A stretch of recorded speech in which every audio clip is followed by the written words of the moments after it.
I thought I was walking into a quiet family home. Instead, I walked into the exact moment my life split in two.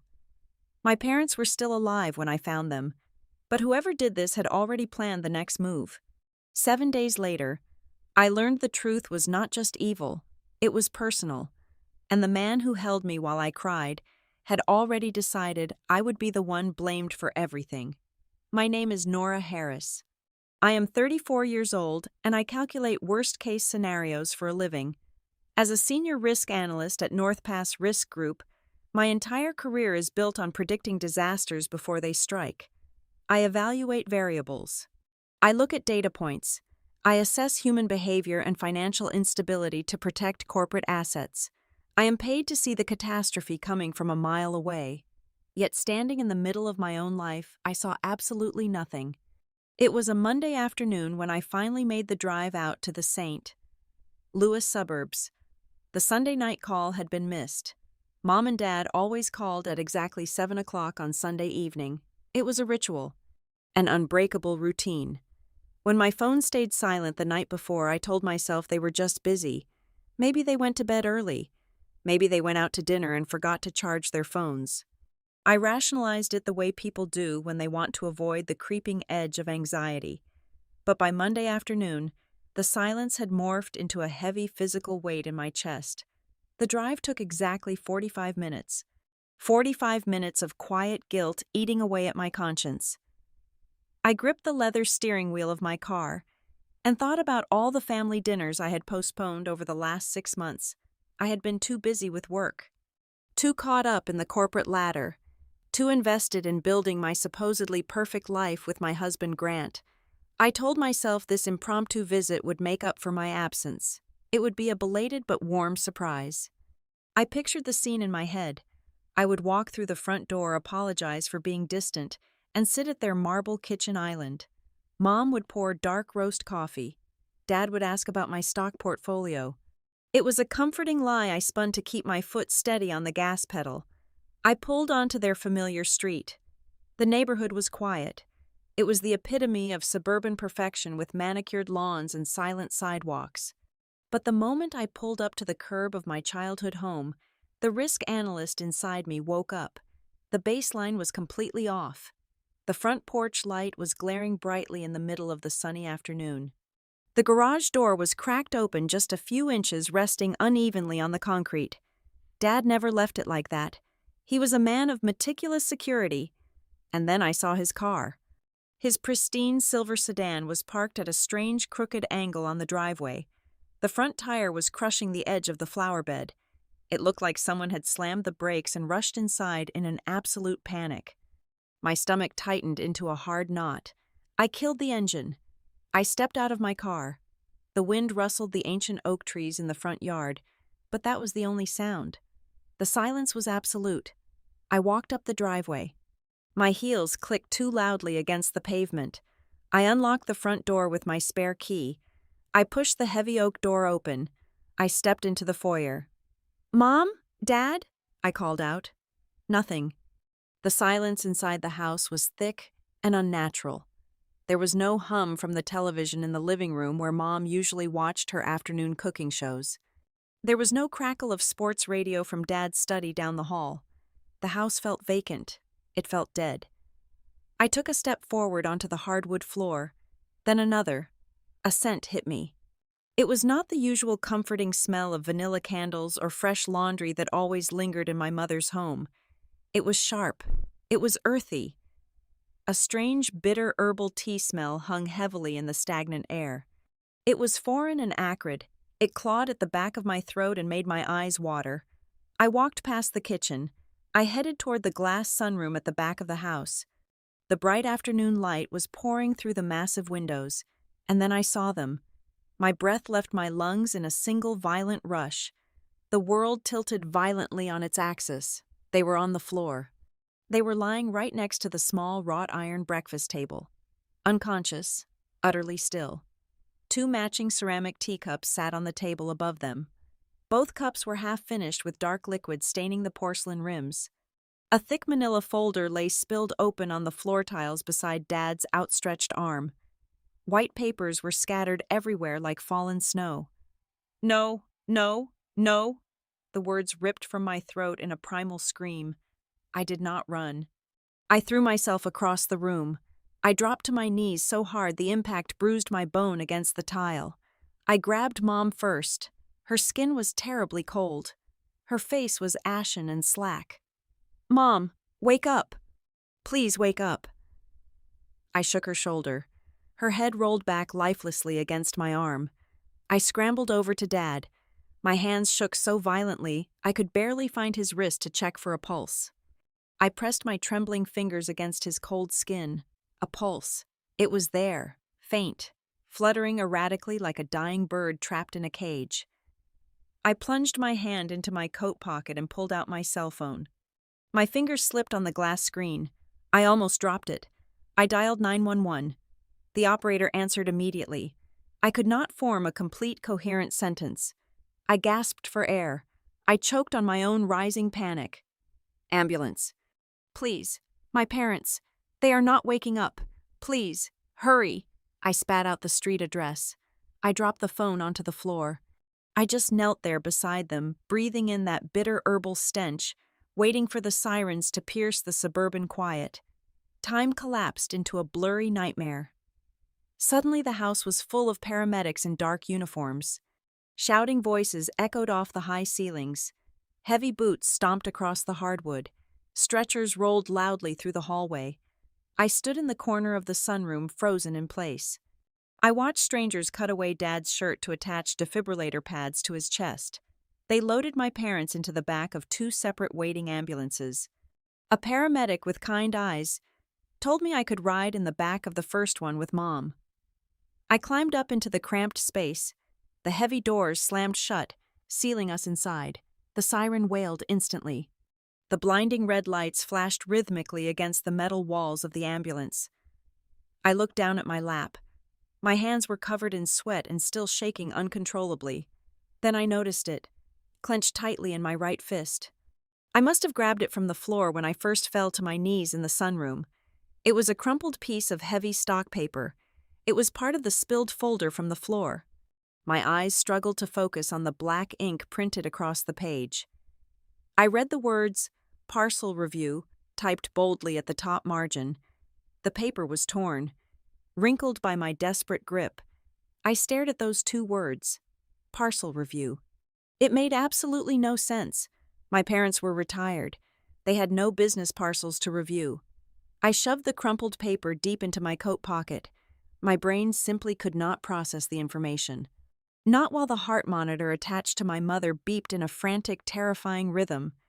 The ambulance skidded to a sudden halt at the emergency entrance of the hospital. The doors flew open from the outside. Chaos erupted all over again. Nurses and trauma doctors swarmed the stretcher the moment the wheels hit the pavement. They yelled complex medical jargon over each other, blood pressures plunging, heart rates dropping dangerously low.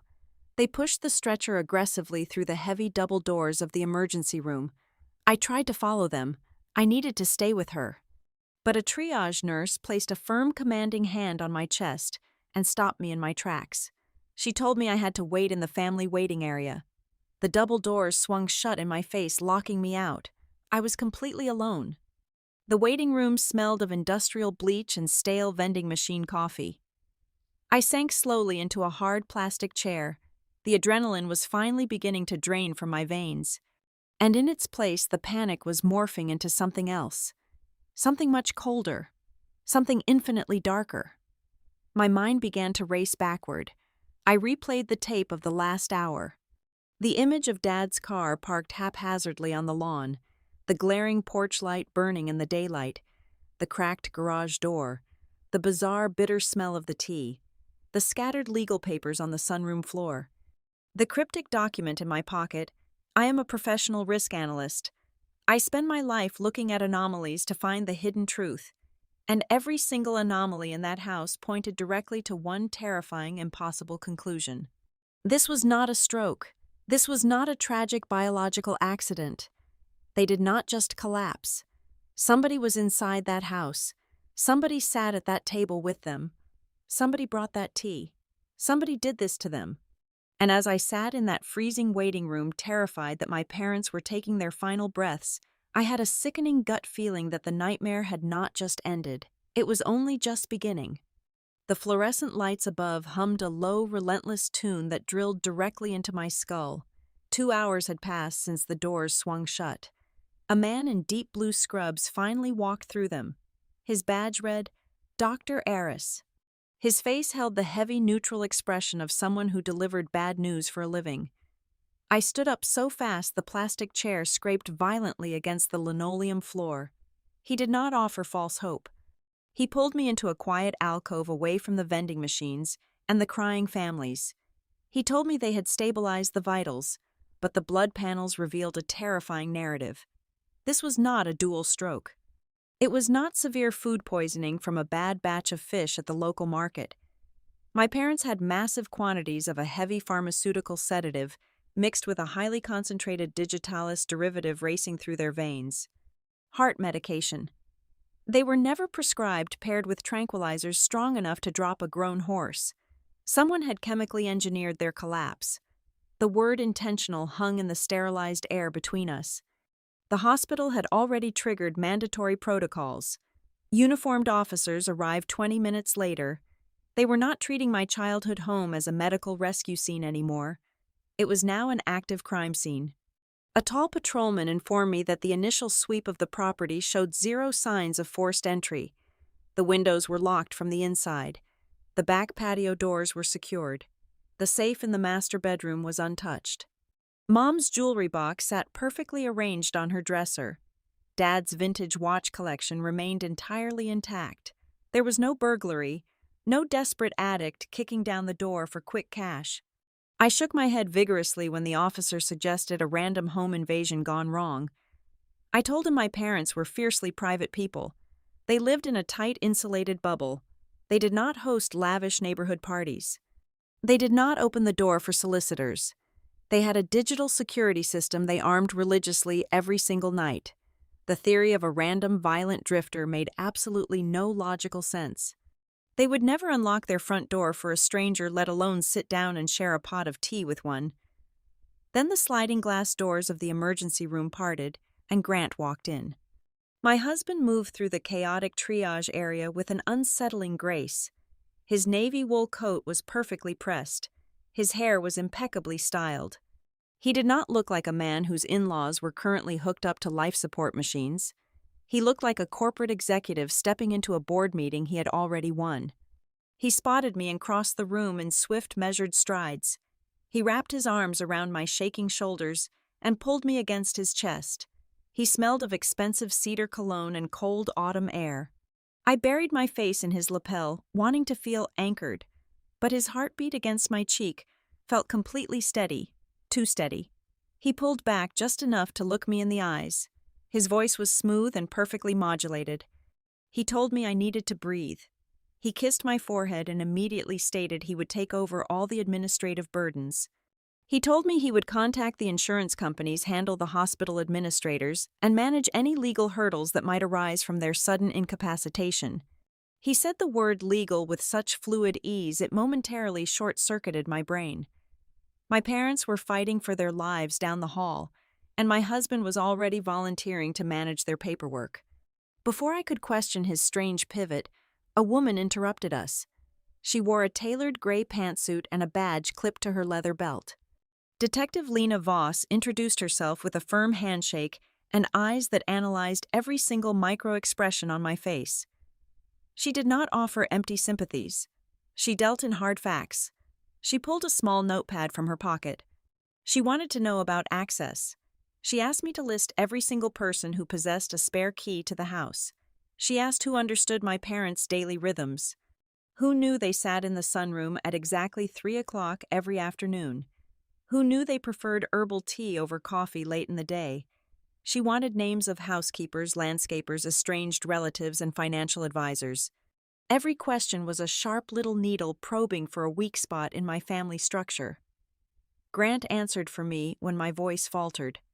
He sounded incredibly helpful, offering the name of the lawn care service and the old accountant. I watched his profile as he spoke. He was so poised, so remarkably in control. The detective stepped away to take a phone call, leaving us alone by the coffee kiosk. Grant told me he was going to step outside to make a few urgent calls to his office. He squeezed my hand and walked away. I sank back down onto the uncomfortable waiting room bench. I pulled my phone from my pocket. I needed a distraction from the crushing weight of the hospital walls. I opened my call log to stare at the missed call from Sunday night.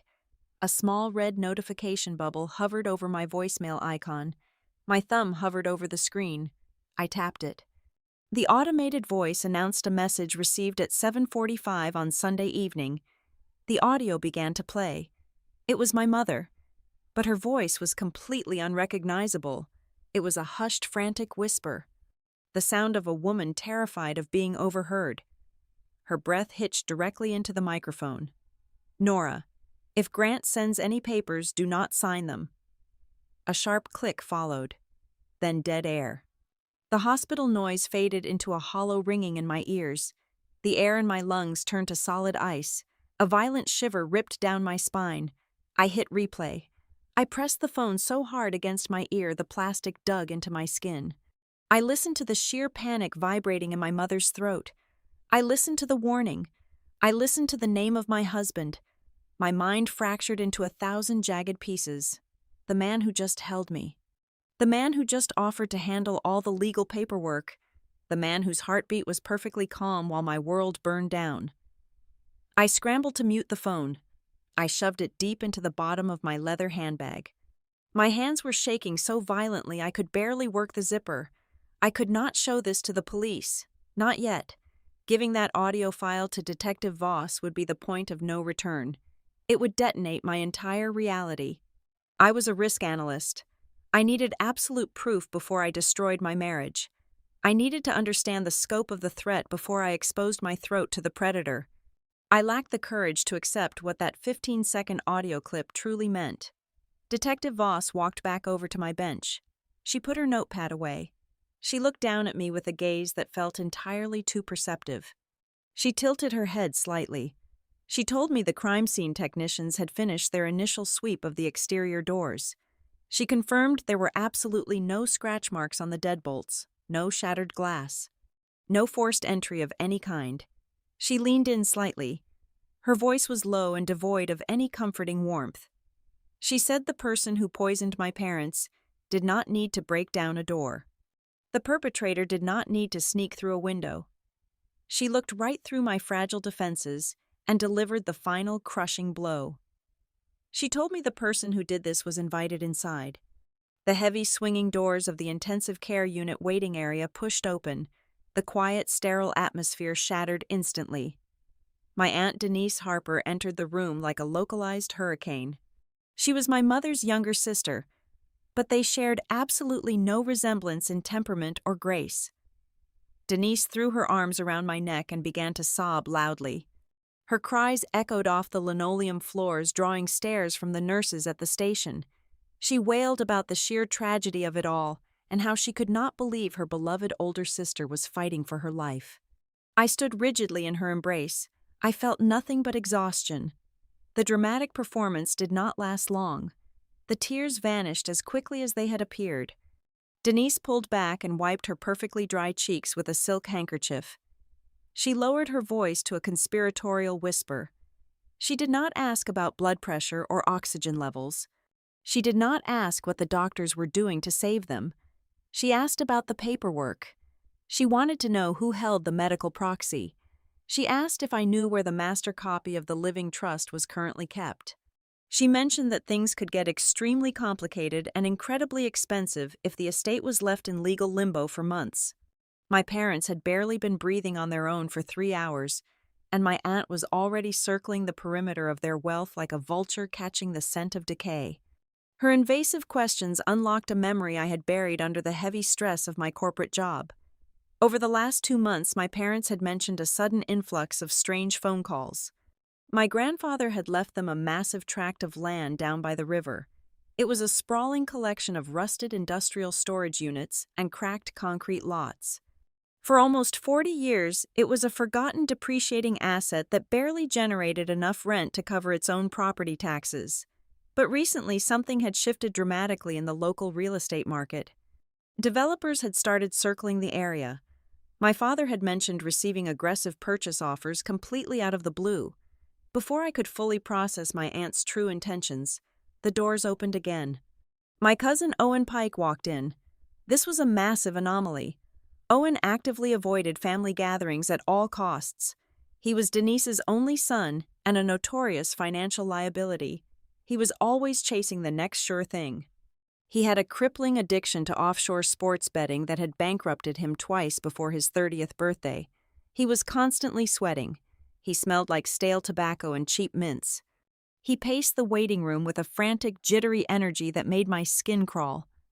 He did not ask how my parents were doing.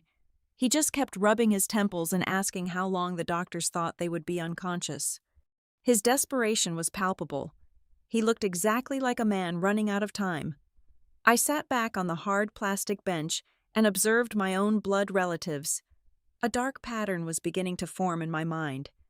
10 days ago, my father had abruptly fired his longtime accountant. Renee Cole had managed our family finances since I was in elementary school. When I asked my mother about the sudden termination during our weekly phone call, she absolutely refused to elaborate on the details. Her voice had been uncharacteristically cold and guarded. She simply told me that there are some people in this world who can no longer be trusted. I had blindly assumed it was a minor disagreement over tax filings. Now, looking at my greedy aunt and my frantic cousin, that firing felt like a massive red flag I had completely ignored. Grant seamlessly integrated himself into the chaotic family dynamic. He stepped right in between Denise and me, playing the role of the devoted, capable husband to absolute perfection. He put a reassuring hand on Owen's shaking shoulder. He looked Denise squarely in the eyes and promised her that she did not need to worry about any administrative burdens. He calmly announced that he was taking full control of the situation. He volunteered to speak directly with the hospital billing department. He offered to contact the insurance providers first thing in the morning. And most chillingly, he told Denise he would personally reach out to the family lawyers to ensure the estate remained completely secure while my parents recovered. Every single word out of his mouth sounded incredibly supportive. To the rest of the room, he was a saint, a pillar of strength. But the secret voicemail from my mother was screaming in the back of my mind. I watched my husband volunteer to take control of my family's legal affairs, and I felt a wave of pure nausea wash over me. I nodded silently and let him play his part. I needed him to think I was too broken and too grief-stricken to notice the trap he was carefully setting. Grant excused himself to go get coffee for the room. The moment he stepped into the hallway, Denise and Owen gravitated toward the far corner of the waiting area. They thought I was too paralyzed by grief to pay attention to them. They were entirely wrong. As a risk analyst, I am trained to listen to the background noise. I angled my body away from them and focused entirely on their hushed, hurried conversation. Owen sounded furious. He muttered something about the timeline being completely ruined. Denise hushed him aggressively. Then she said something that made my blood run entirely cold. She complained that my father was too stubborn for his own good. She whispered that if he had just accepted the massive buyout offer 4 weeks ago, none of this would be happening. 4 weeks ago, a massive buyout offer. My father had rejected a deal. A deal big enough to make my debt-ridden cousin panic and my greedy aunt lose her composure. The sound of heavy footsteps pulled me away from the eavesdropping. Detective Lena Voss had returned to the waiting area. She bypassed my aunt and cousin and walked straight over to me. Her expression was completely unreadable. She asked if we could step into the private consultation room down the hall. I followed her into the small, windowless room. She closed the heavy wooden door behind us, blocking out the noise of my family. She leaned against the table and folded her arms. She did not waste time with pleasantries. She asked me a direct question. She wanted to know if anyone in my family had recently engaged in a bitter dispute with my parents over money. She asked if there was any friction regarding inheritance, property sales, or business decisions. An hour ago, I would have vehemently defended my family. I would have told the detective that we were normal. I would have said that nobody in my bloodline was capable of attempted murder. But standing in that quiet room, the pieces of the puzzle slammed violently together. I thought about the old Riverside warehouse property suddenly becoming a gold mine. I thought about the desperate gambling debts hanging over Owen's head. I thought about Denise asking about the living trust before shedding a single real tear. I thought about the sudden firing of a trusted family accountant 10 days prior. And above all else, I thought about my husband eagerly stepping up to take control of the legal paperwork while my mother's warning echoed in my brain. I looked at the detective. I did not want to speak the words into existence. Admitting it out loud made it real. But the predatory looks in the eyes of my aunt and cousin made the question impossible to brush off. My parents were not just victims of a random poisoning. They had been intentionally eliminated from the board. They were standing in the way of a massive payday. I realized with absolute terrifying clarity that my mother and father had been pushed directly into the center of a silent, ruthless war for power and wealth. And the people waging that war were sitting right outside in the waiting room, drinking bad coffee and pretending to mourn. The intensive care unit was a landscape of digital monitors and plastic tubes. I sat in a rigid chair beside my mother for 18 straight hours before a change finally happened. It was a Tuesday morning. The steady rhythmic hiss of the ventilator shifted. Her eyelids fluttered. They were bruised and translucent like old parchment. I leaned forward instantly. I grabbed her frail hand. Her fingers felt like ice. A nurse stepped into the room, holding a clear plastic pitcher filled with crushed ice and water. She poured a small cup and brought the plastic straw toward my mother's dry, cracked lips. The reaction was immediate and terrifying. My mother's eyes snapped wide open. Pure, raw panic flooded her pale face. She thrashed her head violently against the thin hospital pillow. She pushed her weak hands blindly into the air, batting the water cup away. The water spilled across the sterile blanket. She was hyperventilating. She stared at the pitcher as if it contained pure battery acid. The terror in her eyes was not the confusion of a heavily medicated patient. It was the sharp, visceral trauma of someone who knew exactly how she ended up in this bed. The nurse quickly backed away, murmuring apologies. I leaned down until my ear was inches from her mouth. Her breathing was ragged. She gripped my wrist with a sudden, desperate strength that bruised my skin. Her voice was barely a rasping breath. "Do not let him take the green folder. That tea." She did not say anything else. The monitor alarms flared as her heart rate spiked. The exhaustion pulled her violently back into the dark. Her grip on my wrist went completely slack. I stood frozen by the bed. The green folder. That tea. The words anchored themselves deep in my chest. They were not random fragments of a drug-induced dream. They were a direct warning. Across the glass partition in the adjacent room, my father was fighting his own battle against the sedatives. I walked over and stood at the foot of his bed. He was not entirely conscious, but his jaw was working frantically. He was caught in a feverish loop. His head rolled from side to side. He kept muttering a single phrase over and over again. "Parcel map, parcel map." I moved closer. I touched his shoulder, trying to soothe the agitation. Then his voice dropped an octave. It became devastatingly clear. He spoke 4 words to the empty ceiling. Grant already knows it. The air rushed completely out of my lungs. I stumbled backward and hit the edge of the vital signs monitor. Grant, my husband. My father had just named the man who slept next to me every single night. I felt a hand land heavily on my shoulder. I spun around. Grant was standing right behind me. He was holding 2 paper cups of expensive coffee. His face was a mask of flawless concern. He asked me what was wrong. My heart hammered wildly against my ribs. I stared at his perfectly styled hair and his tailored suit. I forced my voice to stay level. I told him what my father just muttered. I watched his eyes for any micro-expression of guilt. Grant let out a long, exhausted sigh.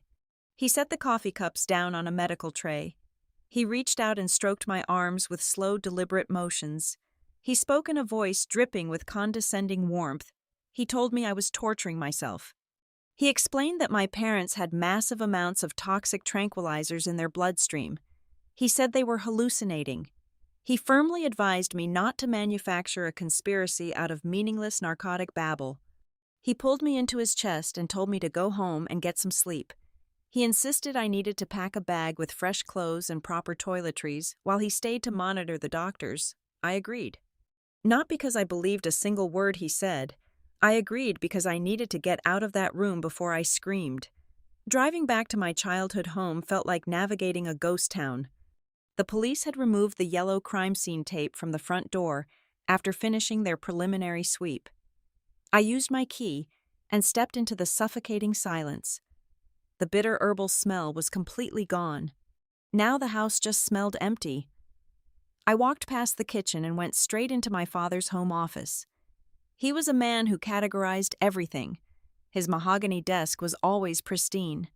His filing cabinets were arranged alphabetically and by fiscal year. I approached the tall metal cabinet in the corner. It looked completely normal at first glance, but I am trained to look for deviations in the baseline. The second drawer from the top was protruding by a fraction of an inch. It had not been pushed shut until the latch clicked. I pulled the drawer open. The hanging manila files were perfectly aligned. But in the center of the financial section there was a glaring physical void, a gap exactly the width of a thick file. The surrounding folders were slightly bowed, leaning into the empty space, a space where a green folder should have been. Someone had searched this room. It was not a chaotic smash and grab. It was a surgical extraction by someone who knew exactly what they were looking for and exactly where my father kept it. I left the study and walked into the kitchen to grab a trash bag for my clothes. I opened the stainless steel step can under the sink. On top of the discarded coffee grounds and paper towels sat a crushed cardboard box. The glossy foil packaging caught the overhead light. It was an imported artisanal chamomile blend. My parents drank generic black tea purchased in bulk from the local grocery store. They never bought expensive herbal blends. I pulled the crushed box out of the trash. The packaging boasted organic calming properties. It was the perfect vehicle to mask the bitter taste of crushed sedatives. Something else was stuck to the side of the tea box, a piece of torn paper. I carefully peeled it off and laid it flat on the granite counter. It was the bottom half of a courier shipping receipt.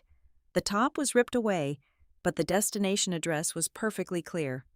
It was addressed to the county clerk's land registry division.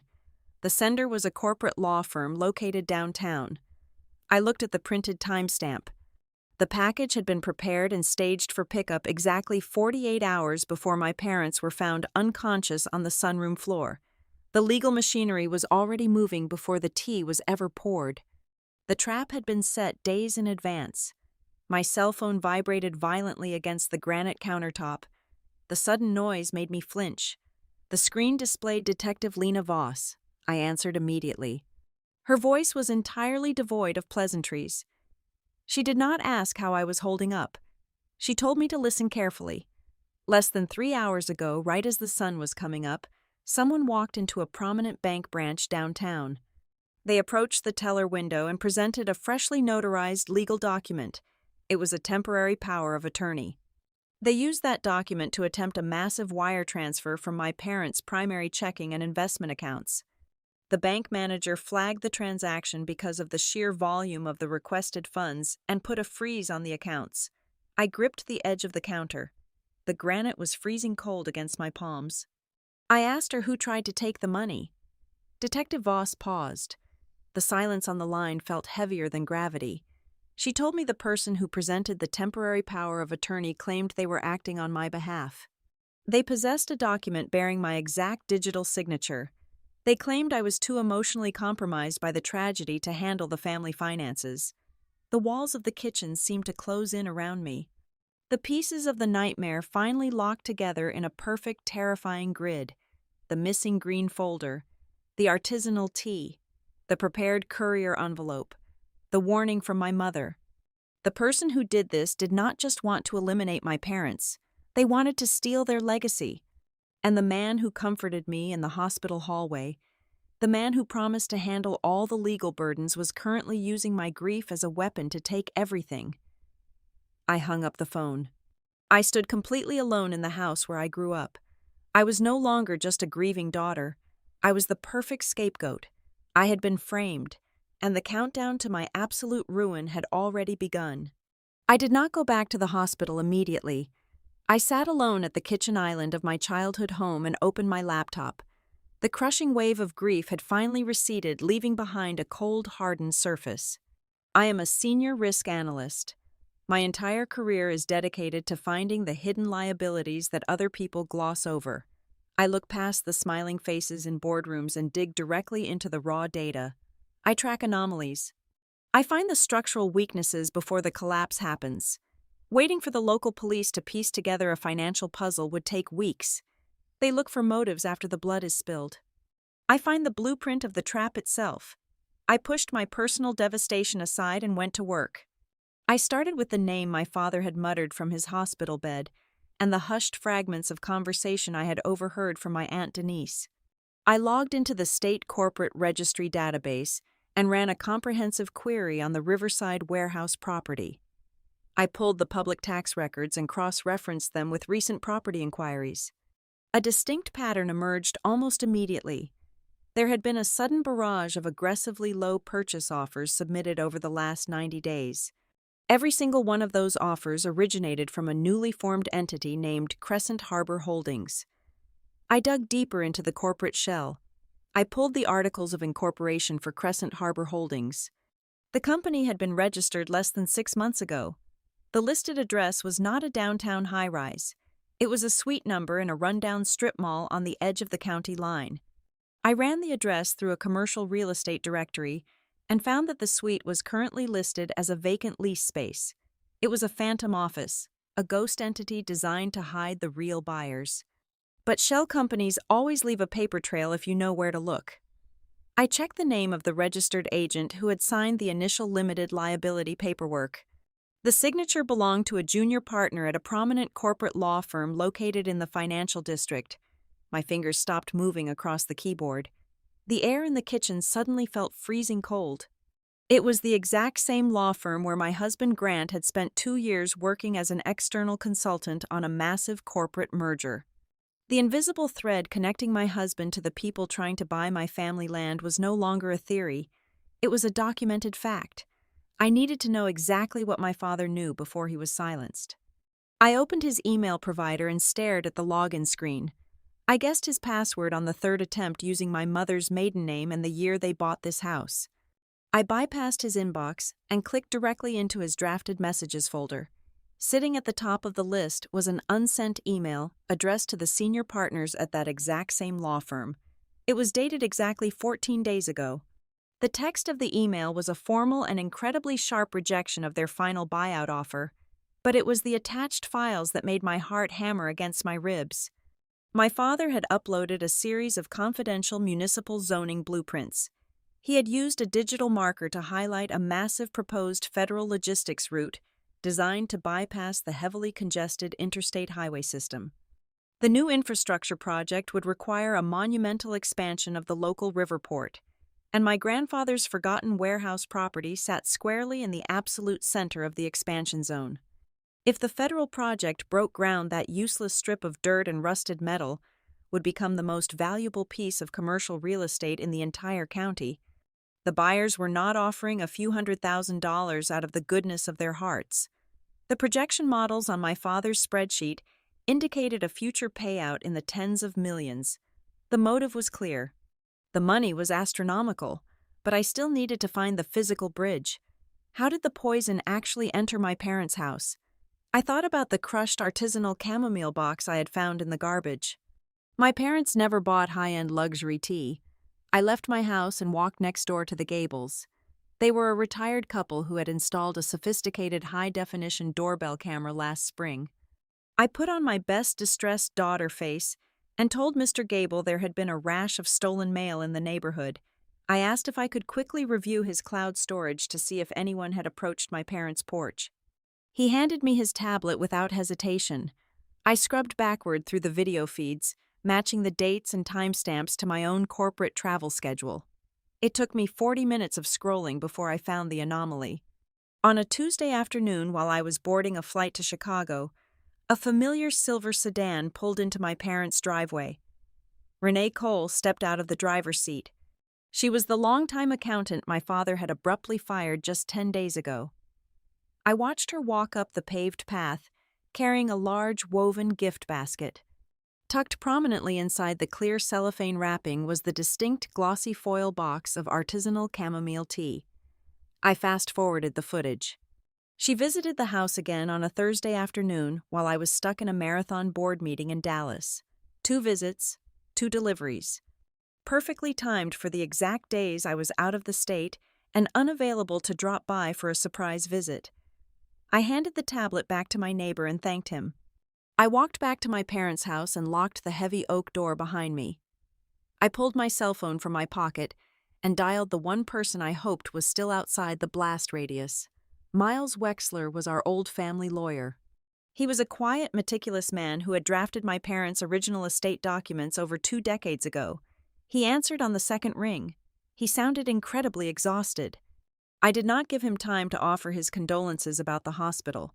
I bypassed the pleasantries completely and asked him what my father had spoken to him about during their last conversation. Miles hesitated for a long, heavy moment. I could hear him shifting papers on his desk. He finally let out a long, defeated sigh. He told me my father had called him in a state of absolute agitation 12 days ago.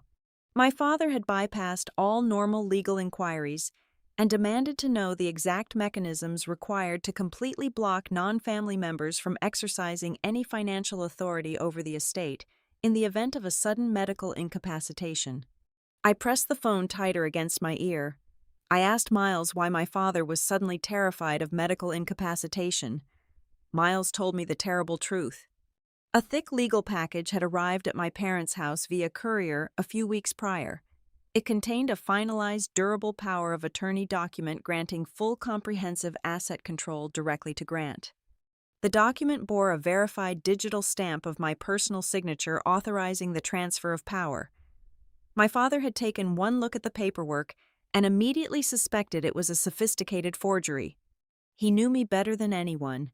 He knew I would never sign over my birthright without sitting down and discussing it with him first. He completely refused to accept the document. That single forged paper triggered a quiet internal audit of his own accounts, which ultimately resulted in him discovering financial irregularities and firing Renee Cole. I ended the call with Miles and stared blankly at the dark screen of my laptop. Every single document I had uncovered was a shovel digging a deeper grave for my family. This was never a crime of passion. It was a hostile corporate takeover disguised as a medical tragedy. Grant and his accomplices had found an absolute goldmine. When my father uncovered the true value of the land refused to sell and caught on to the forged legal trap, they realized they had to drastically accelerate their timeline. They could not kill my parents outright. A double homicide would freeze the entire estate in a messy police investigation and tie up the assets in probate court for years. The federal logistics project would move on without them. They needed my parents alive but completely incapacitated. They needed me shattered by grief, crying in a hospital waiting room and leaning entirely on my capable, highly organized husband. The poisoning was not a chaotic act of violence. It was simply a bureaucratic operational step in a flawless financial acquisition. And I was the blind, naive variable they thought they had perfectly controlled. The knock on my apartment door came at exactly 8 o'clock in the morning. It was not a polite tap. It was the heavy authoritative strike of law enforcement. I opened the door to find Detective Lena Voss standing in the hallway. She did not offer a standard greeting. She stepped inside my home uninvited, and the temperature in my living room seemed to drop 10 degrees. She told me the precinct had received an anonymous phone call late last night. The caller claimed I was drowning in secret financial obligations. They alleged I had engaged in a vicious screaming match with my parents over liquidating family real estate assets just 3 weeks ago. I stared at the detective in absolute disbelief. I have zero debt. My credit score is immaculate, and I have never once raised my voice at my mother or father about their finances. But the anonymous tipster had planted a seed of doubt so perfectly shaped, it almost looked like the truth. Lena did not read me my rights. She did not pull out silver handcuffs. Instead, she did something much worse. She asked me if I had recently used my corporate access to run inheritance tax projections on my personal devices. She watched my eyes dart around the room. She was observing my panic. I told her she was completely out of her mind, but as soon as she left my apartment, I rushed to the dining table and opened my work laptop. My hands hovered over the keyboard. I logged into my secure company cloud drive. I scrolled past my active client portfolios and froze. Sitting in a subfolder I had not opened in 6 months was a newly modified spreadsheet. The file name was simply Estate Valuation. I opened it and felt the blood drain entirely from my face. Someone had meticulously calculated the exact liquidation value of the Riverside warehouse property. They had factored in federal inheritance tax rates, state capital gains percentages, and projected legal fees. The final cell highlighted the exact net profit I would theoretically receive if my parents passed away. The metadata showed the file had been heavily edited just 4 days before my parents were poisoned. The invisible trap was closing tightly around my throat. I was not just a grieving daughter anymore. The anonymous tip and the fabricated digital evidence were weaving a perfectly damning narrative. I was being meticulously framed as the greedy, desperate child who poisoned her own parents for a massive payday. I felt the oxygen leaving the room. I was suffocating inside my own life. I heard the brass key turn in the front door lock. Grant walked into the apartment carrying a cardboard tray holding 2 large coffees. He looked perfectly exhausted, playing the role of the devoted husband holding our shattered lives together. He set the coffees on the kitchen counter and walked over to me. He kissed the top of my head. He asked me how I was holding up today. His voice was soft and full of manufactured empathy.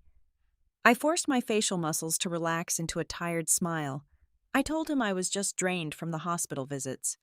He handed me a warm cup of coffee and leaned casually against the granite counter.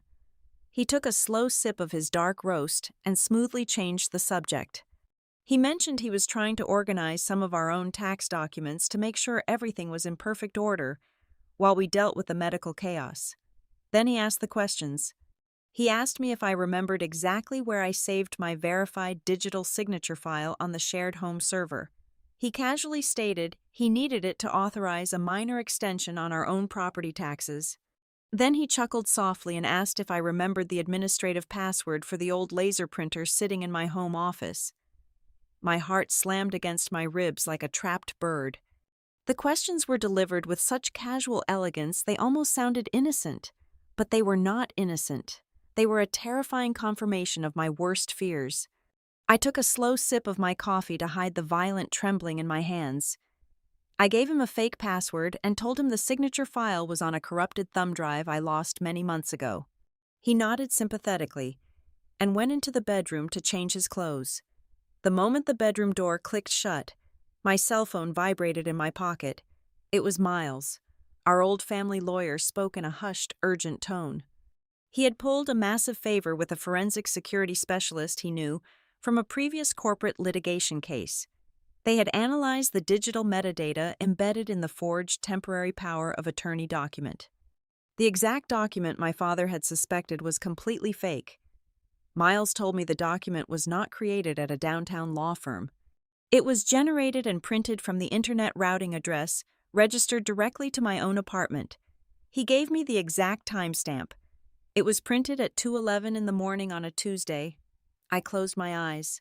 I knew exactly where I was at 2:11 in the morning on that specific Tuesday. I was asleep in my bed, heavily medicated on strong over-the-counter cold medicine, and Grant was right beside me, or at least I thought he was. I hung up with Miles and walked quietly into my home office. We had a small security camera sitting high up on the bookshelf. It was originally purchased to monitor our golden retriever who had passed away 2 years ago. We never bothered to unplug it. It just sat there silently recording the hallway in a continuous loop of 72 hours before writing over the old video footage. I pulled the tiny memory card from the camera and slid it into my laptop adapter. I isolated the specific date Miles gave me. I scrubbed the video timeline forward to 2 o'clock in the morning. The black and white night vision footage flickered onto my screen. The hallway was completely empty. Then at exactly 2 o'clock, the bedroom door opened. Grant stepped out into the hallway. He was not walking like a man going to the kitchen for a late glass of water. He moved with silent, predatory precision. He wore dark sweatpants and a plain gray shirt. He glanced at the closed door of the guest room, then slipped quietly into my home office. The camera angle was fixed purely on the doorway. I could not see what he was actually doing inside the room. but I did not need to see it. I watched the digital timestamp tick forward at the bottom of the screen. 2:10, 2:11, 2:12. At exactly 2:14 in the morning, Grant emerged from the office. He was holding a thin manila folder tucked tightly against his side. He walked silently back into our bedroom and closed the door behind him. I sat in the cold glow of the laptop screen and felt my entire reality shatter into jagged, unrecognizable pieces. Up until this exact moment, I had harbored a tiny, desperate fraction of denial. I had allowed myself to believe that maybe my husband was just an accessory. Maybe he had simply discovered the plot and decided to quietly profit from it. Maybe he was just covering the tracks for someone else. But watching him operate in the dead of night inside our own home stripped away every single delusion I had left. Grant was not a bystander. He was not an accomplice. He was the architect. He was the man holding the absolute darkest part of this entire nightmare. He had smiled at me over dinner, kissed me goodnight, and then walked down the hall to forge the legal documents that would strip my family of everything they owned. The true horror of my situation finally washed over me in a suffocating wave. My husband had spent years learning my daily habits. He knew my digital passwords. He knew my corporate work schedule. He knew exactly how much cold medicine I took when I felt sick. He had studied me like a vulnerable target. If he had the capability and the sheer cold-blooded ruthlessness to perfectly forge my signature in the middle of the night, he could do absolutely anything. He was currently using my emotional devastation as an impenetrable shield. He was playing the hero in public while tightening the noose around my neck in private. He was not just trying to steal the Riverside warehouse property. He was planning to use my own overwhelming grief as the ultimate legal instrument to execute his flawless theft. And if I made a single wrong move, he would happily let me take the full fall for the attempted murder of my own parents. Exactly 7 days had passed since I walked into the sunroom of my childhood home. 1 full week since the foundation of my reality crumbled. I returned to the house on a Tuesday morning because the local security company notified me that the auxiliary power grid in the detached garage had mysteriously tripped. I walked across the cold, dew-covered lawn and pulled open the heavy side door. The air inside smelled of stale motor oil and damp wood. I found the gray metal breaker box on the back wall and flipped the tripped switch. A low mechanical hum immediately filled the space as the power returned. I looked up toward the wooden rafters. Sitting on a high dusty shelf was a small black digital storage drive. It was connected by a thick black cable to an old security camera mounted on the rear exterior wall.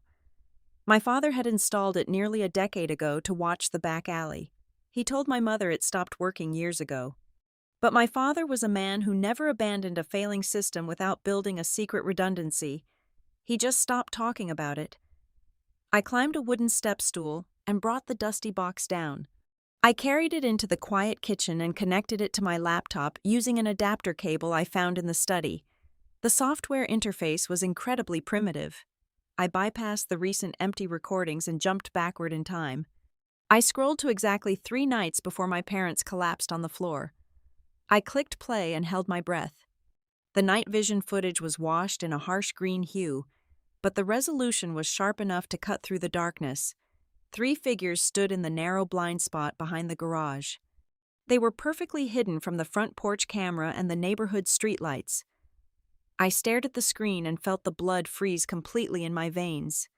My husband Grant stood with his back straight and his hands shoved deeply into the pockets of his expensive wool coat. Standing across from him was my cousin Owen, shifting his weight nervously from side to side. And next to Owen was the recently fired accountant Renee Cole. The 3 of them looked like a ruthless corporate board of directors conducting a hostile takeover in the dead of night. The camera had a cheap microphone built into the plastic casing. The audio was badly distorted by the wind rustling the bare oak trees, but the distinct cadence of my husband pushed through the static. His voice lacked any trace of the gentle warmth he used with me in our apartment. It was absolutely cold. It was calculating. It was the voice of a man giving an irrevocable command. I turned the volume up until the laptop speakers vibrated. Grant leaned toward Owen and spoke with terrifying clarity. When the temporary guardianship is done, Nora will sign without reading. If not, the grief will be enough to paralyze her. I hit the pause button. I sat in the silent kitchen and let those words sink deep into my bones. He was talking about me as if I was a broken machine. I was not his wife. I was a predictable variable. I was a fragile emotional liability he planned to exploit. I pressed play again. Grant pulled his right hand out of his heavy coat pocket. He held a small square object. The ambient moonlight caught the glossy foil packaging. It was the exact same box of artisanal chamomile tea I had discovered crushed in the kitchen garbage can. He handed it directly to Renee. He pointed a firm finger at her chest and gave her a final instruction that was lost to the wind. Then he turned around and walked back toward his silver sedan. He left them standing in the dark with the poison in their hands. The laptop screen faded to black as the motion sensor deactivated. I did not cry. The sheer magnitude of the betrayal burned away any tears I had left to shed. My phone buzzed loudly on the granite counter. It was Miles. Our old family lawyer sounded completely out of breath. He told me he had just finished pulling the classified municipal planning files for the River District. Miles confirmed everything my father had suspected. The massive federal transport hub was fully approved and the zoning maps were officially locked. The Riverside warehouse property was the keystone of the entire commercial project. Miles stated the real market value of the land was not a few $1,000,000. It was easily worth tens of millions of dollars once the government concrete was poured. Then Miles delivered the final crushing blow. He told me he had finally cracked the password on the encrypted estate files my father had sent him 2 weeks ago. My parents never had any intention of selling the property to corporate developers. They did not care about the sudden financial windfall. My father had spent the last month quietly drafting the legal framework for an irrevocable community trust. He and my mother were preparing to transfer the entire deed and all future profits into a fund dedicated to the former warehouse employees and a local vocational training program. They were going to give the entire massive fortune away. I thanked Miles and ended the call. The silence in the house was deafening. The final piece of the puzzle slid perfectly into place, and the picture it formed was utterly grotesque. Grant did not just want the money. He was consumed by an absolute venomous rage. He had discovered the true value of the land and realized the massive fortune he thought he was destined to control was about to be handed away to strangers. He watched my parents prepare to sign away tens of millions of dollars, and he decided their lives were simply worth less than the dirt they owned. I slid off the kitchen stool and sat on the cold hardwood floor. I pulled my knees tightly to my chest. The truth finally broke me. The poisoning, the forged legal documents, the fake sympathy, it was all horrific. But the deepest fatal wound was looking back at the last 4 years of my life. I remembered the night I met Grant at a crowded corporate mixer downtown. He bumped into me near the bar. He was charming and entirely focused on my every word. He asked all the right questions. He courted me with a flawless, elegant persistence. He seamlessly integrated himself into my family dinners. He played golf with my father. He bought my mother her favorite exotic flowers. Now I realized it was never a romance. It was a long-term investment strategy. He targeted me. He researched my family portfolio before he ever bought me a drink. He married me because I was the only naive heir to a forgotten fortune he patiently waited to exploit. I was nothing but the biological key to the vault. He held me in his arms while I sobbed uncontrollably in the hospital hallway. He stroked my hair and kissed my forehead while he waited for the heavy sedatives to finish the job. Every soft touch was a tactical lie. Every word of comfort was a calculated maneuver to keep me docile while he stole my inheritance and framed me for murder. I sat on the floor of my childhood home and let the grieving daughter die completely. The woman who stood back up was someone entirely different. I did not scream. I did not throw the laptop against the wall. The absolute magnitude of the betrayal burned away any lingering traces of the naive woman I used to be. It crystallized something incredibly dark and deeply methodical inside my chest. I am a professional risk analyst. When a vital system is fundamentally compromised, you do not panic and confront the hostile entity. You quietly isolate the threat. You map the full extent of the vulnerabilities. And then you dismantle the adversary piece by piece. I copied the garage security footage onto 3 separate encrypted flash drives. I put the original hard drive back into the dusty cardboard box and left the house looking exactly as it had for the last 7 days. I drove straight to the downtown police precinct. Detective Lena Voss and our family lawyer Miles Wexler sat across from me in a cramped, windowless interrogation room. I slid one of the encrypted drives across the scratched metal table. I watched their faces closely as the black and white footage played on the precinct monitor. I watched the detective completely stiffen when Grant handed the foil box of poison to the accountant. When the screen finally went dark, Lena looked at me with a sharp, predatory focus. She asked if I wanted my husband arrested right now. I shook my head firmly. An immediate arrest would only catch Grant on an isolated conspiracy charge. A smart defense attorney could spin the audio and obscure the context. Owen and Renee might panic and slip completely out of our grasp. I did not just want to stop the bleeding, I wanted the entire criminal network dragged into the blinding light. I told the detective I would remain absolutely silent. I would return to my apartment and sleep next to the man who tried to murder my family. I wanted the trap to snap shut only when they had absolutely no room to breathe and no legal avenues left to escape. Miles opened his battered leather briefcase. He had been quietly working his own channels while I was hunting for the camera backups. He pulled out a freshly stamped court docket and slid it toward me. Grant had not just been making me coffee and comforting me in our apartment. 2 days ago, he had quietly filed an emergency judicial petition for temporary medical and financial guardianship. I read the sworn affidavit attached to the petition. My husband had painted a masterful, devastating portrait of a hysterical, deeply broken woman. He described me in official court records as emotionally paralyzed, mentally unstable, and completely unfit to manage my parents' complex financial estate during a severe medical crisis. He cited my lack of sleep and my sudden bouts of crying as proof of my incompetence. If the county judge signed that specific document, Grant would have unilateral, unchallengeable control over every single asset my family owned. Lena began mapping the operational hierarchy on the whiteboard. The roles were perfectly distributed. Renee was the chemist and the delivery system. She carefully prepared the daily doses, ensuring the bitter sedatives were entirely masked by the strong artisanal chamomile blend. Owen was the logistics runner. He used his desperate gambling connections to manipulate the county clerk registry, steal the original green folder containing the property deeds, and prepare the fraudulent chain of title transfers. But Grant was the undeniable architect. Miles slid another document across the table to prove it. It was a clandestine consulting agreement drafted between Grant and the aggressive real estate investment group backing the developers. The contract included a staggering performance clause. If Grant secured total irrevocable control of the Riverside property within 30 days, he would receive a massive personal acquisition bonus. The paperwork spelled it out clearly. He would walk away with $7 million. That was the exact price tag he placed on my parents' lives. Later that afternoon, I walked into the secure recovery wing of the hospital. My parents had been transferred out of the intensive care unit.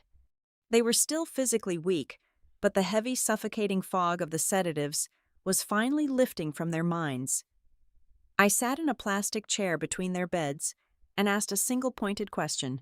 I asked exactly how the chamomile tea ended up in their kitchen. My mother squeezed her eyes shut. Her voice was raspy but entirely coherent. She told me Grant had stopped by unannounced over a week ago. He claimed the tea was an exclusive thank you gift from a wealthy corporate client. He was incredibly persistent. He sat at their kitchen island and insisted the herbal blend would help lower my father's elevated blood pressure. They both hated the bitter taste, but they drank it every single afternoon simply because they trusted my husband completely. He had weaponized their love for him. I returned to our shared apartment that evening. I parked my car in the underground garage and took a long, deep breath. The cold, calculating risk analyst faded completely into the background. I unlocked the front door wearing the skin of a thoroughly shattered woman. Grant was sitting on the living room sofa reviewing complex spreadsheets on his laptop. I dropped my heavy leather bag onto the floor. I let my shoulders slump forward. I walked across the room and collapsed onto the cushions right beside him. I buried my face in my hands and let out a long, trembling sigh. I forced exhausted tears to pool in the corners of my eyes. Grant immediately closed his laptop and tossed it onto the coffee table. He wrapped his arms tightly around my shaking shoulders, pulling my head against his chest. I rested my cheek against his expensive shirt and listened to his steady, deceptive heartbeat. I whispered that I could not take the immense pressure anymore. I told him the mounting hospital bills, the endless police questions, and the looming property taxes were completely crushing my spirit. I looked up at him with wide, desperate eyes. I begged him to just make the Riverside property burden go away. I told him I wanted to sell the dirt immediately so we could just focus entirely on my parents' physical recovery. I stroked his arm and told him I trusted him completely to handle all the complicated paperwork because my brain was entirely too foggy to read anything properly. I played the exact role he had scripted for me in his court affidavit. I became the helpless, paralyzed wife clinging to her capable savior. I felt the subtle physical shift in his posture, the sudden predatory thrill vibrating just beneath his skin. He kissed my forehead with profound manufactured tenderness. He promised me he would carry the entire heavy burden so I could finally rest. He smoothly mentioned that he already had some preliminary corporate buyers lined up who could expedite a lucrative cash sale. He said he just needed me to sign a few standardized authorization forms to bypass the mandatory waiting periods. He kept his voice soothing and incredibly low. He suggested we get the unpleasant business out of the way quietly tomorrow afternoon. He told me he had already booked a private conference room in the hospital recovery wing right down the hall from my parents' room. He framed it as a gentle courtesy. He wanted to finalize the legal paperwork there so I would not have to leave their side for more than 20 minutes. He thought he was being remarkably efficient. He thought he had successfully manipulated a grieving, terrified daughter into handing over the keys to a massive fortune. He looked at me with deep fake affection and told me absolutely everything was going to be perfectly fine. I nodded weakly and leaned back into his warm embrace. He truly believed the moment of his absolute victory was less than 24 hours away. He had absolutely no idea he was scheduling his own execution and walking directly into a flawless legal slaughterhouse. The private conference room on the 4th floor of the hospital recovery wing smelled strongly of industrial bleach and stale coffee. The tiny microphone taped flat against my sternum felt like a block of solid ice pressing relentlessly into my skin. I sat at the edge of the polished mahogany table and forced my shoulders to slump forward. I was no longer a senior risk analyst hunting for anomalies. I was playing the exact role my husband had written for me. I was the utterly broken wife. Grant walked through the heavy wooden door precisely at 3 o'clock in the afternoon. He looked immaculate in a charcoal gray tailored suit, radiating an aura of total competence and deep sorrow. He opened his Italian leather briefcase and carefully arranged a thick stack of legal documents across the table. I stared down at the crisp white pages, the emergency guardianship petition, the absolute consent to liquidate real property, the durable medical and financial power of attorney. This was the legal guillotine he had spent months designing. I let my hands tremble visibly as I picked up the documents. I told him my vision was entirely blurry from crying and my head was pounding too hard to comprehend the dense legal paragraphs. I begged him to assure me this was the only way to protect my parents' estate from government interference. Grant pulled his chair closer to mine. He placed his warm hand over my shaking fingers and pushed a heavy silver pen into my palm. His voice was smooth, but layered with a sharp underlying impatience he could no longer hide. He leaned in close to my ear and whispered that I needed to be brave. He told me this was a tragic biological accident, but we had to act immediately before the state locked the accounts. Then his mounting frustration momentarily pierced his flawless facade. He sighed heavily and muttered a sentence that sealed his fate. He said, "It is a tragedy, Nora, but they were never supposed to go down that fast." I gripped the silver pen so tightly my knuckles turned completely white. He had just admitted he knew the expected timeline of the chemical collapse. He knew the poison was designed to be a slow, gradual decline rather than a sudden, violent drop. He possessed intimate knowledge of the biological mechanism that almost stopped my parents' hearts. While I sat in the hospital gathering his subtle slip of the tongue, Detective Lena Voss already possessed the explosive masterstroke. Early that same morning, Lena and her tactical team had cornered my cousin Owen in the alleyway behind his apartment building. They did not ask him polite questions. They presented him with a mountain of financial evidence detailing his massive illegal offshore betting debts and threatened him with federal wire fraud and accessory to attempted murder. Owen was a miserable coward who survived on borrowed time. He folded in less than 5 minutes. To save his own skin, he agreed to wear a covert recording device and meet Grant at a noisy downtown diner for a scheduled operational update. Miles had played the audio file for me just an hour before my hospital meeting. In that diner booth, Grant had completely lost his meticulous executive temper. The hidden microphone captured him viciously slamming his fist onto the table. Grant explicitly blamed the accountant Renee for panicking and increasing the sedative dosage entirely too early.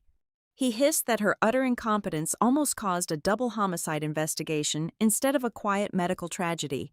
Then he turned his rage directly on Owen, violently cursing him out for misplacing the original green folder containing the vital zoning maps and the official property valuation notes.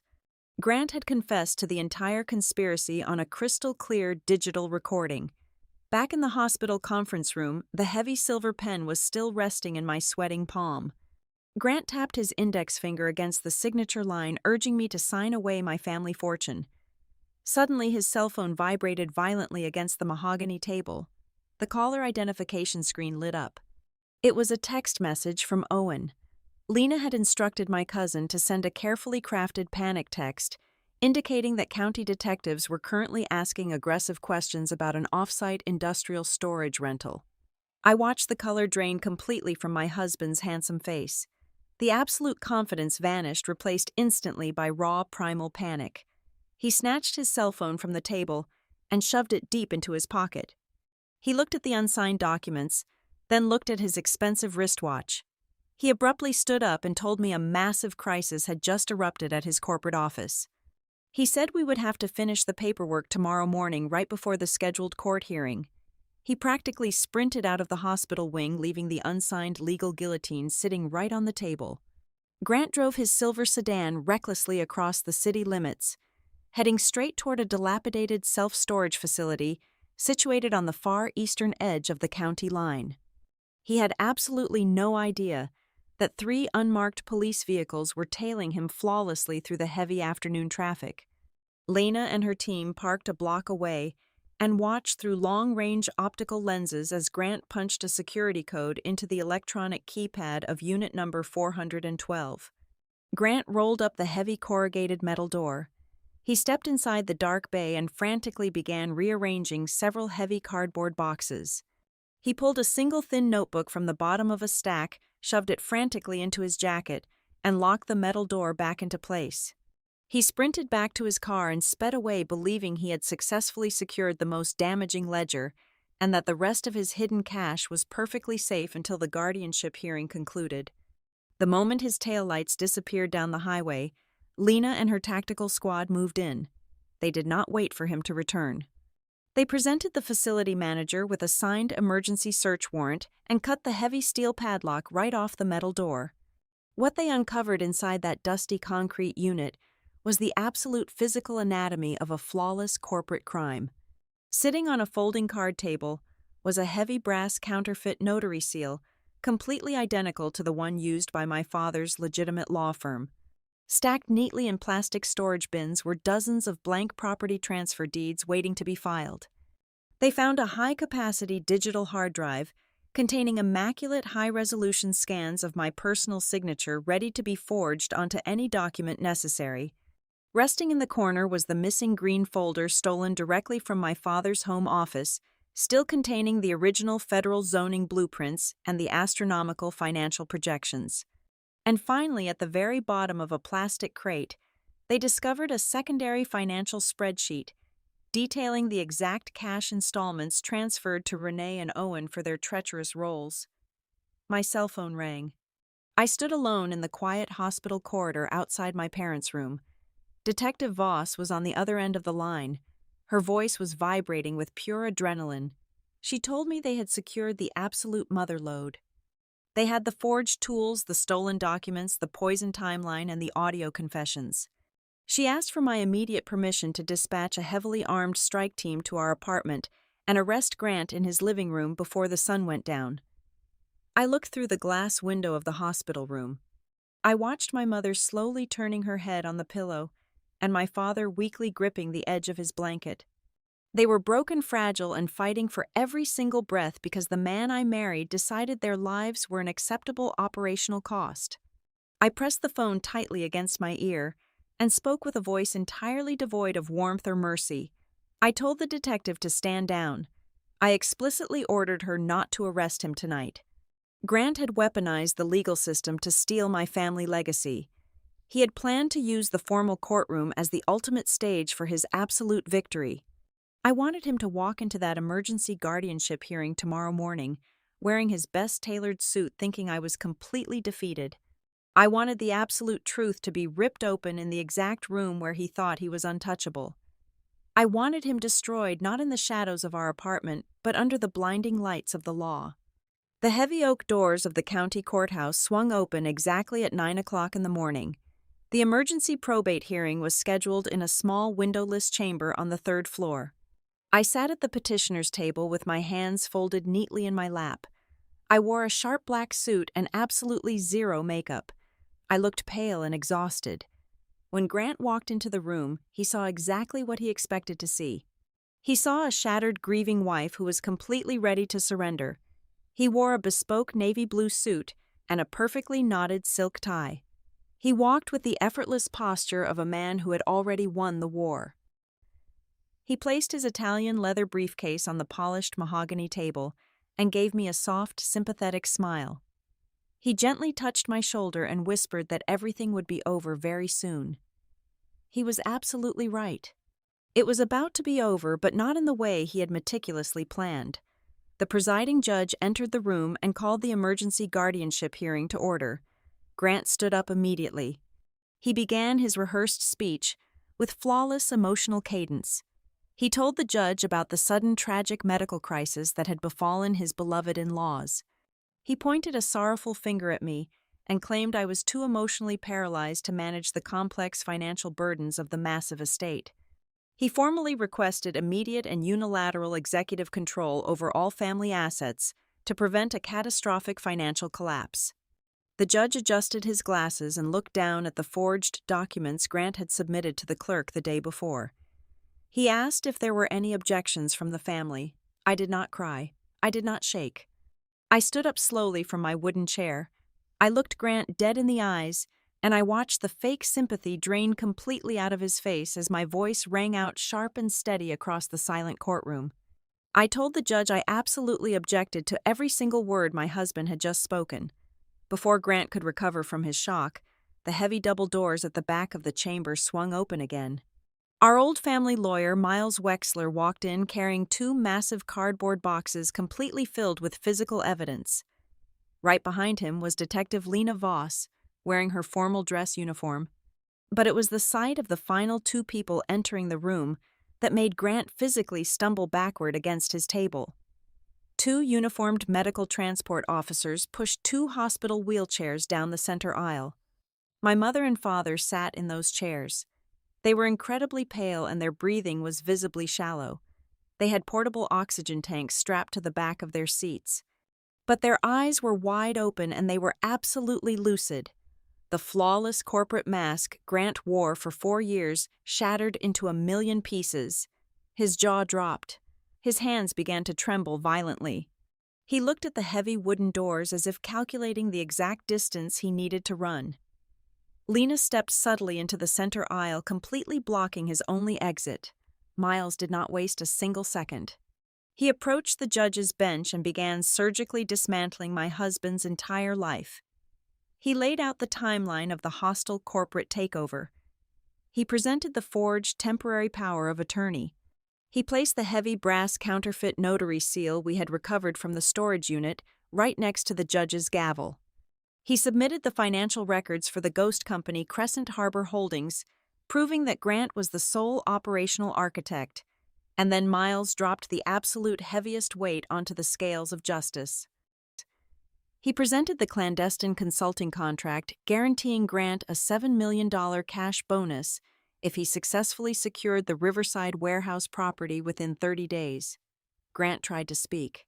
He stammered frantically, claiming the documents were entirely fabricated, but his desperate lies were instantly cut short. Miles submitted a sworn videotape deposition from my cousin Owen. The screen in the courtroom flickered to life. Owen sat in a police interrogation room crying like a broken child. He confessed to everything. He admitted Grant promised to wipe out his massive gambling debts and buy him a luxury penthouse condo in the new development simply for stealing the original green folder and keeping his mouth shut. Then Lena stepped forward and handed the judge a signed confession from the accountant, Renee Cole. Confronted with the undeniable bank transfer records and the security camera footage Renee had cracked under federal pressure, her statement explicitly confirmed that Grant had supplied the toxic artisanal chamomile tea. He had personally calculated the exact pharmaceutical dosage required to mimic a severe natural stroke without causing an immediate suspicious death. The courtroom was suffocatingly silent. The judge stared at Grant with absolute raw disgust. Grant was completely backed into a corner. He was sweating profusely. He gripped the edge of the mahogany table until his knuckles turned bone white. He looked desperately at me, pleading with his eyes, begging me to stop the execution. I felt absolutely nothing for him. He was a stranger wearing a suit. The final devastating blow did not come from the police or the lawyers. It came directly from the woman he tried to murder. My mother raised her frail, trembling hand. The judge immediately granted her permission to speak. Her voice was incredibly weak, barely more than a raspy whisper, but the absolute fury behind her words commanded the entire room. She told the judge she had something else to submit. She reached into her knitted cardigan and pulled out her cell phone. She pressed play on an audio file she had secretly recorded weeks before the tea was ever poured. The audio echoed through the quiet chamber. It was a heated argument in my parents' sunroom. My father's voice was stern and unyielding, telling Grant that the Riverside property would never be sold to his corporate friends. And then Grant's voice sliced through the recording. He sounded venomous and completely unhinged. He threatened to drag my parents through a humiliating competency hearing if they refused to sign the transfer deeds. He practically screamed that the land belonged to him by right of marriage, and he would not let two stubborn old fools stand in the way of progress. The audio ended with a sharp click. The judge did not even bother to formally close the hearing. He slammed his wooden gavel down with the force of a thunderclap. He explicitly denied the emergency guardianship petition on the grounds of massive systemic fraud and immediately referred the entire horrifying matter to the district attorney for criminal prosecution. Lena did not wait for Grant to catch his breath. She marched straight across the courtroom, grabbed him by the shoulder, and violently spun him around. The sharp metallic click of the steel handcuffs, echoing off the high ceiling, was the most satisfying sound I had ever heard in my entire life. Grant panicked completely. The sophisticated corporate executive vanished. He thrashed against the detective. He screamed my name over and over again. He begged me to listen to him. He shouted that he only did it for us to secure our future so we would never have to worry about money again. I stood perfectly still and watched the police officers drag him kicking and screaming out of the heavy double doors. I watched his immaculate tailored suit drag against the dirty floor. He was utterly pathetic. 1 month later, my parents were finally cleared to return home. Their physical recovery would be slow and require months of daily therapy, but their minds were entirely unbroken. The very first thing my father did when he sat back down at his mahogany desk was sign the finalized irrevocable trust documents. We did exactly what Grant tried to stop. My family officially transferred 100% of the Riverside warehouse property directly into a community trust fund. We established a massive vocational training scholarship for local blue-collar workers and fully funded the pensions of the men who used to work the docks. We cut off every single ounce of value that the corporate developers and my greedy husband had tried to steal. The fortune was gone, given back to the people who actually built the city. Grant would spend the next 30 years rotting in a maximum security state penitentiary, knowing that his $7 million prize was currently paying for textbooks and trade school tuitions. I moved out of the luxury apartment I once shared with a monster. I filed for an immediate expedited divorce and legally reclaimed my maiden name. I returned to my job at the risk analysis firm, but I viewed the entire world through a permanently altered lens. The nightmare was finally over, but the bitter, painful resonance remained etched deep into my soul. Looking back at the absolute wreckage of my marriage, the thing that truly broke me was not just the horrific realization that my parents were intentionally poisoned for real estate. It was the terrifying, intimately cold truth I discovered along the way. The absolute darkest evil does not always break down your front door wearing a mask. Sometimes evil sleeps in your bed. It memorizes your daily habits. It buys your mother her favorite flowers. The thing that finally shattered my heart was knowing that the very same man who held me in the hospital hallway, who stroked my hair while I sobbed, had already perfectly calculated exactly how to turn my blinding tears into a legal signature and how to weaponize that signature into a death sentence for my entire family. Thank you so much for listening to this story today, and please leave a comment down below, letting me know where in the world you are listening from so we can all connect and share our thoughts together. Please remember to subscribe to the Maya Revenge Stories channel like this video and support us even more by hitting the hype button so that the story in this video can be heard by many more people.